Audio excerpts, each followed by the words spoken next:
Hi, Rich the First Time DM, back for another walk around my neighborhood. It's been a couple weeks due to weather and my own physical issues, but it's in the 40s today. I've just got a hoodie on. It's not too bad. So let's get this walk in and see how my knees do at the end. So, after my latest session of D&D last week, the party faced Glacia, ruler of the 6th level of the 9 hells. She has an amazing stat block. I bump things to account for how powerful my players are. They're level 13. Or, sorry, 12. They were level 12. But I gave them lots of magic items and they're super powerful. So I had to account for all that. I thought it was going to be a really tough battle, that it was going to last all session. And turns out, yeah, I was wrong. It took 2 full rounds. That's it. 2 full rounds for a party of 4 to take out a Archduchess of the 9 hells. Now, I wasn't rolling very well for her attacks. Now, the party does have good AC, but I was still rolling like crap, let's be honest. The party, however, especially the paladin, I don't think she had to roll less than a 16 on her die. Glacia had a AC of 23, and she was consistently beating that. So, the encounter ended really quickly. I thought it wasn't very good. Now, the players still curb stomped a Archduchess of the 9 hells, so they were happy, of course. So it got me thinking, how do you handle failure in D&D? And I'm not talking the failure of a nat 1, or when you roll and you're rolling like crap all night and you're not hitting anything. I'm talking about as a DM, when you build an encounter, or you create a session, you prep a session, and it's just not good. You weren't happy with it. Regardless of whether your players were, you weren't happy with it. I mean, it's great that your players are, but you need to have fun too. And if it wasn't very good, and if you think it was a failure, then how do you handle the failures in D&D? Now, one thing to remember is don't be upset or mad with yourself for what you consider a failure. D&D, especially the CR system and encounter balance, is absolutely broken, especially for the higher levels of play.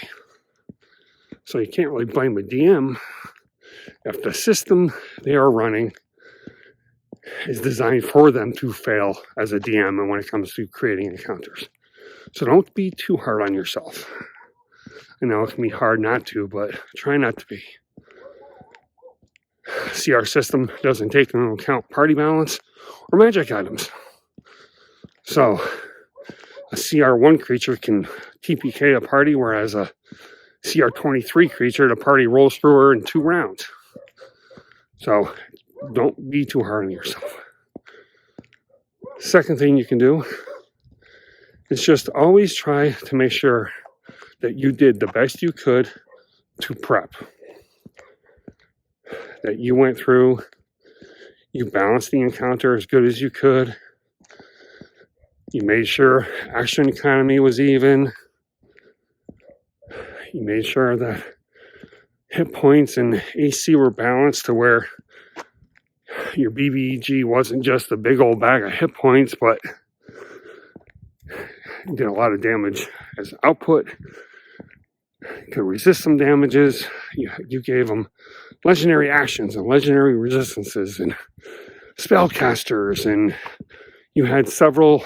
It wasn't just one creature. You had minions and you had waves of other creatures, and so you did everything you could. So as long as you do all that, The encounter is going to be what the encounter is going to be.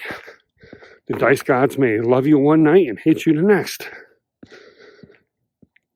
So just do the best you can. It's not a failure. Here's the key thing to remember about failures, so to speak.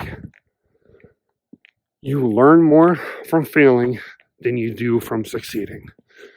If every encounter you built was 3 to 5 rounds, if it was a combat encounter, players enjoyed it, but nothing was amazing. It was just bare bone minimum, the bare basic of what you need to do, but it worked. You're not going to learn from it because you're not going to take a hard look at yourself or at your prep or at your encounter building, or you're not going to do that if you succeeded in anything. You're only going to pay attention to what you're doing when you fail. For instance, for me, as a new DM with just over 50 sessions total in 5 years, I had to learn to print out the stat blocks for any creatures I'm using. This allows me to highlight key areas, resistances, immunities, conditions, recharge abilities, legendary actions, and legendary resistances.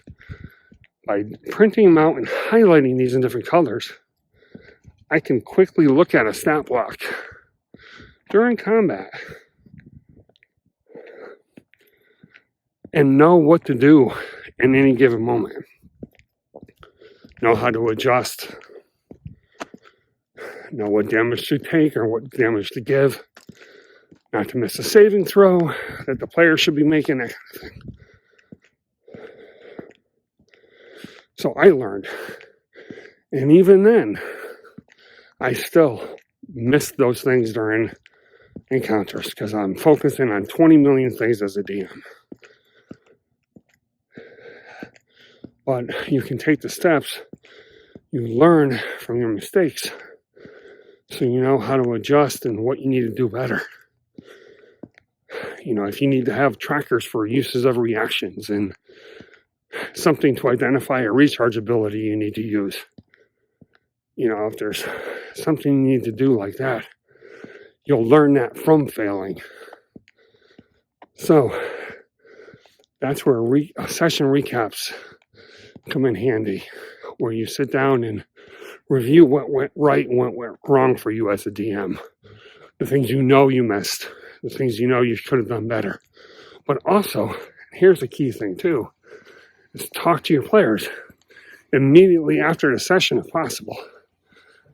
Ask them what they liked and didn't like about the session. If you have other DMs in the group like I do, you can ask them, how can I be better? What did I do wrong here? How would you have done this?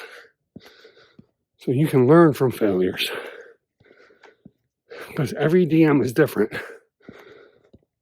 The advice I give you today may not be good for the majority of you out there. But there may be one new DM out there who finds one thing in this little video that they take home and they utilize in their next session. So keep learning as well. There's so much content on YouTube and blogs for how to be a good DM, how to be a better DM, what to do, what not to do. Everybody's got different opinions. So find what works for you. Find those creators that you like. Not the ones that you necessarily agree with all the time, but the ones that seem to offer a perspective on the game.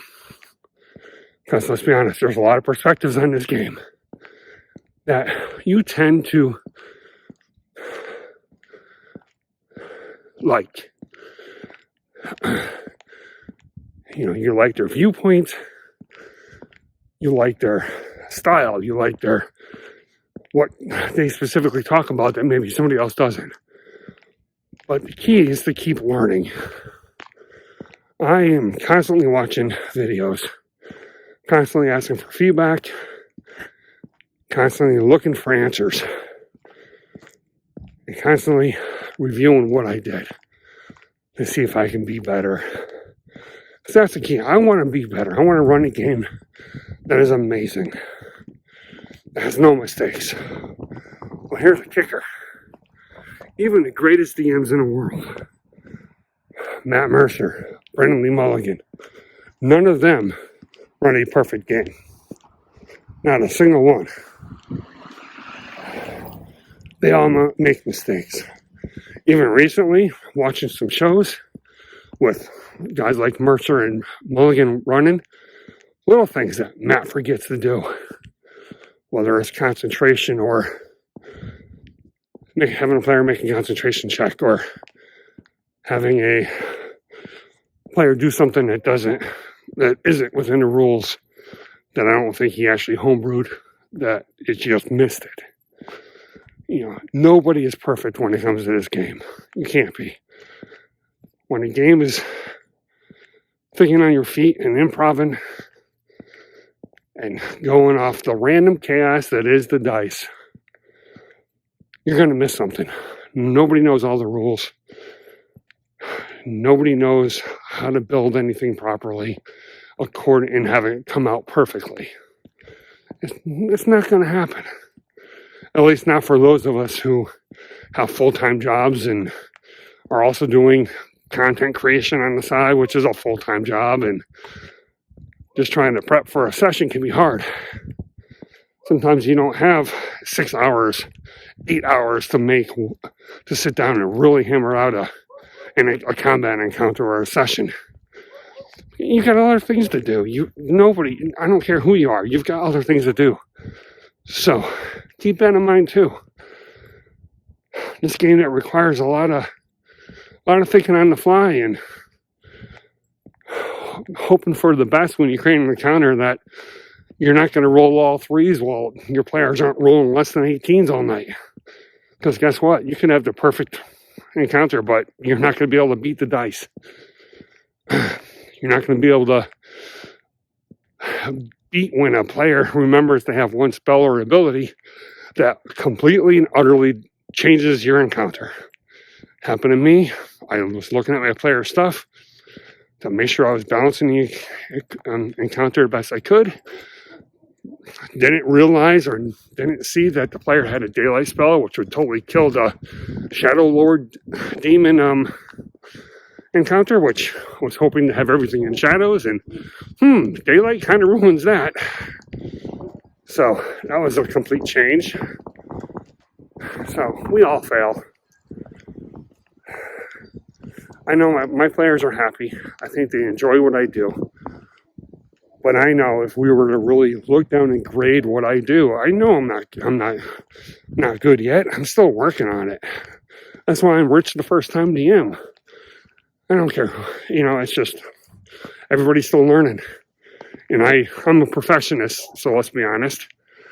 So I give myself harsher than anybody else will.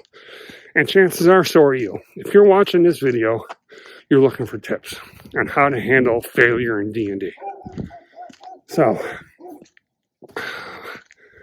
just remember, you're going to fail. The key is to learn from it and to try not to make the same mistakes repeatedly. Hopefully you don't make the same mistake more than 2 or 3 times. Because if you do, then you're not learning from the mistakes. It's not a mistake anymore. It is a habit that you do. So, keep your head up. Don't get discouraged. Everybody has issues running this game. But we all still enjoy it, and we all keep coming back to the table week after week after week, year after year. Because this game is amazing. And I want to have it any other way. So, hang in there, guys and girls. Just all of you. Just hang in there. You're all great. As long as your players keep coming back the next week, That's all that matters. So keep that in mind. I think that's it for me today. So, as always, please hit subscribe. Give us a thumbs up if you can, because it really helps. Leave a comment, good and bad, please. Now, feedback's always good. So, as always, love each other, accept each other, and just be nice to each other. Have a good day.